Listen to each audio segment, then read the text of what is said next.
I'm a benevolent critic, and as such will choose to believe that the choice to remake a 4-hour-long film that won a sometimes equalled but never bettered 11 Oscars, but somehow seems to have been forgotten by everyone I know apart from one uncle, was due to a particularly interesting batch of Hollywood marching powder, and by the time they realised what evil they had wrought, too many wheels were turning for the project to be stopped.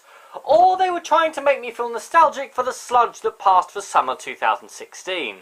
Because this is almost a checklist for how not to do a blockbuster.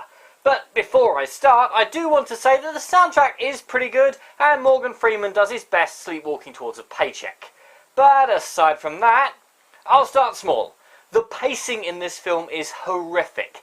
It takes over an hour for the inevitable betrayal to happen, meaning that the rest of the film barely has time to blink, let alone breathe. The film feels like a collection of scenes with no connectivity at all, meaning that we never have time to get to know or care about any of these characters, or even their relationships to each other, and they all look identical, which didn't help in the slightest. And somehow, despite having a budget of $100 million, the CGI in this film is invasive and terrible. It never looks realistic, and that's assuming you can even see what's happening on the screen. I had to check that Paul Greengrass wasn't involved in filming because his shooting style has been copied down to the last little shake and zoom in. Hell, the film is so obsessed with zooming in that I barely had a chance to glimpse what looked like some fantastic looking sets, as well as an admirable number of extras who looked thrilled to have the work, but just wished that somebody would tell them what they were supposed to be doing.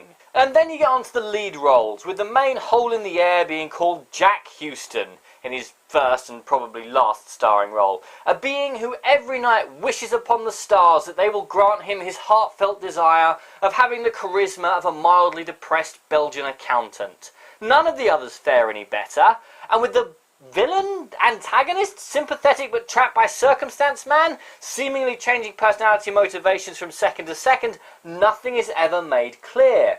Because to develop actual character would require actually slowing things down for a second, and that seems a bit radical in a film that seemed as desperate to be over and done with as I was for a power cut, fire, plague of locusts to hit my cinema.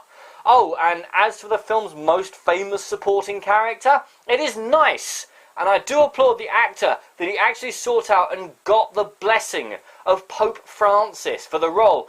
But the character is so shoehorned in that you could remove him completely and the film might actually flow a little better. I was bored, fidgety and convinced that my watch had stopped working all within the first 10 minutes, and things only went downhill from there.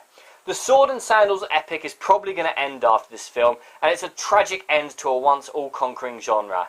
Skip this with a vengeance and check out the 1959 version. Or, if you're desperate for a more modern telling of a betrayed nobleman fighting for his family against the Roman Empire in the arena, then why aren't you watching Gladiator? This film is fire. There is nothing here to recommend, there is nothing here to see. Avoid it at all costs. I'm Daniel, this is A Dunking. If you've enjoyed this video, please like, share and subscribe.